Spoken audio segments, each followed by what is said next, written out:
Well, let's put a track on the 595, and it's been a long day, hot, tired, sweaty. This is the worst time to put on a track because I don't care how many you've done. These things will still try to fight you, but first thing we got to do is release the grease out of the track tensioner, and I like to put a rag in here just to catch the grease. And I will loosen the fitting itself, and that'll start releasing pressure on the track. Now what I like to use, these are bucket pins like off an excavator. We call them track roller pins, you know, that's what we use them for. I've even seen people use black pipe for this, but put it, skip a lug, put it in, skip a lug, put the roller in, then I'm going to start the machine up. We're going to slowly back this track up so those rollers come in and they push the idler in. We got to do it slow so it has time to push the grease out. We can't just drive it real fast, you know. This is much easier and safer to do with a partner, but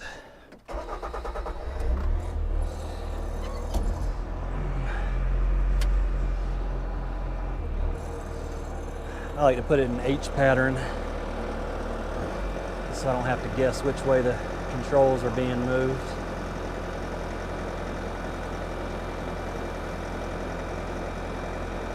So I just slow it down, let it take its time, push in that tensioner.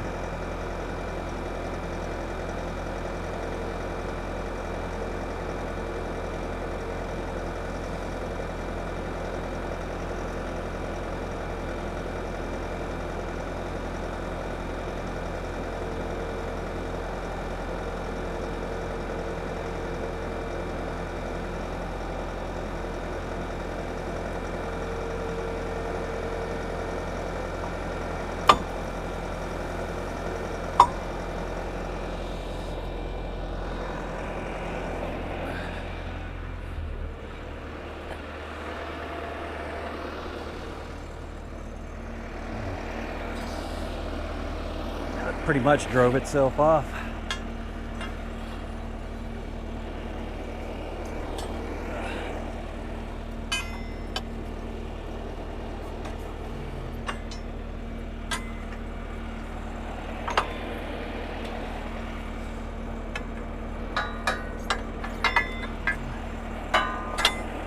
Oh, come on.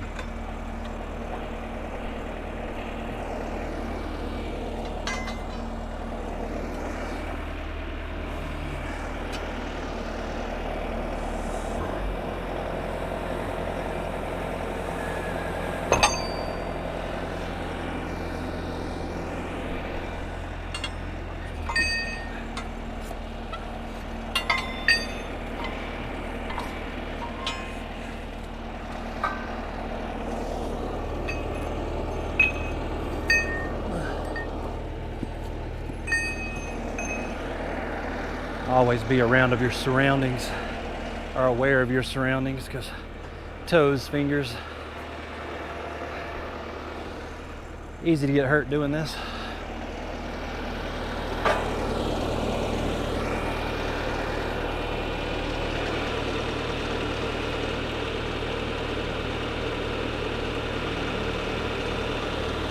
Now I cheat a little bit and use the overhead crane.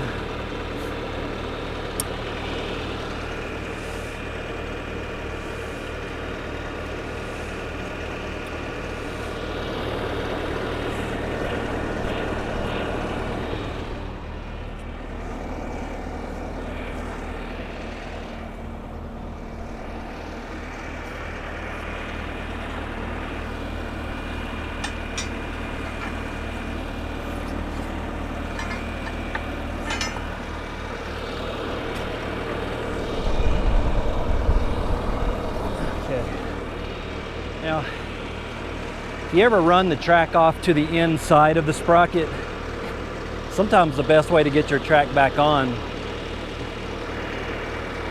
is to remove the sprocket itself. And that'll give you all the room you need to get in there and get that track back on.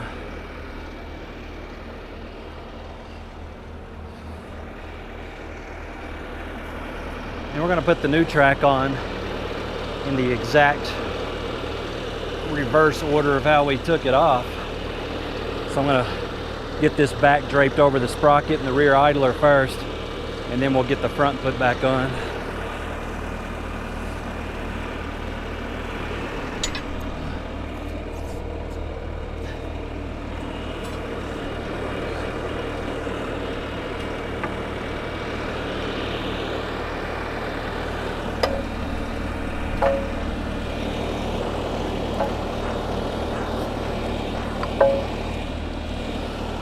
So we got it over the rear idler and the sprocket.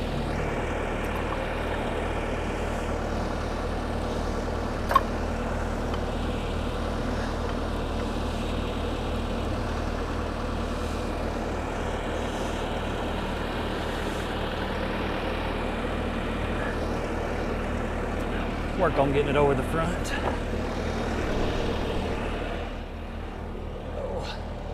So I'm gonna put my track rollers back in.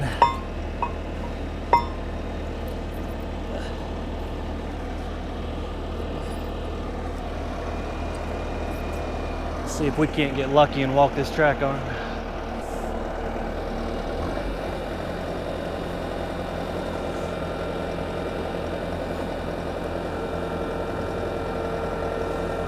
Looks like I might get lucky and walk it off.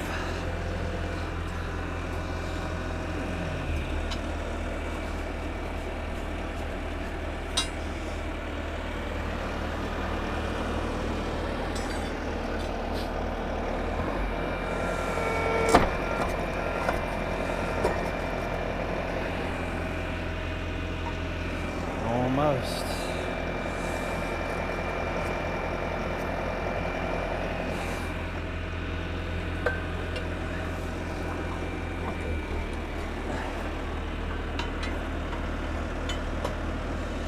So those rollers, those pins are a really nice way to do it, because once you get that track over the idler, they kind of just slide right around on those metal pins.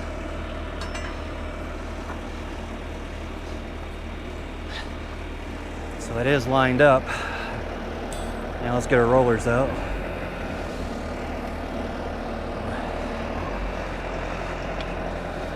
There it goes.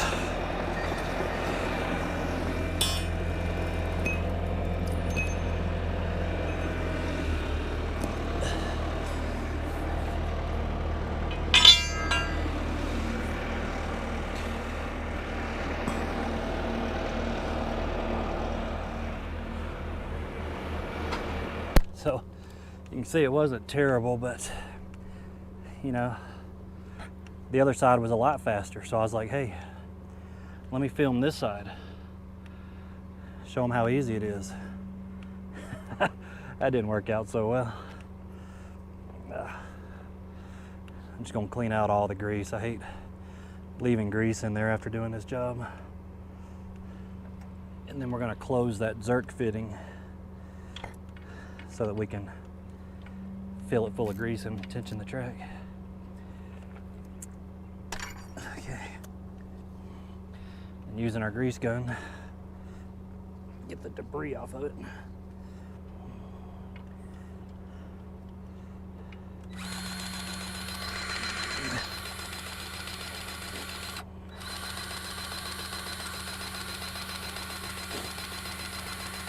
It takes about 3/4 tube of grease to push this tensioner back out and get the track to the proper tension. I already did the other side, so I'm probably gonna run out of grease here in just a second. Might get lucky. Nope, there it goes. Okay.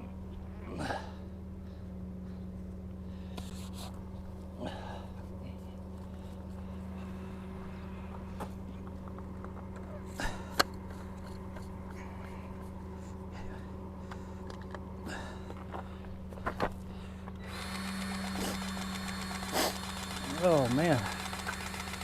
Okay.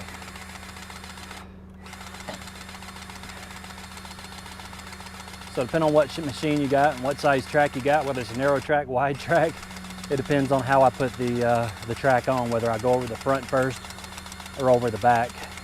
But these T595s are this real thick, heavy on-road track. I go over the back and the front, and I have to use the pin rollers.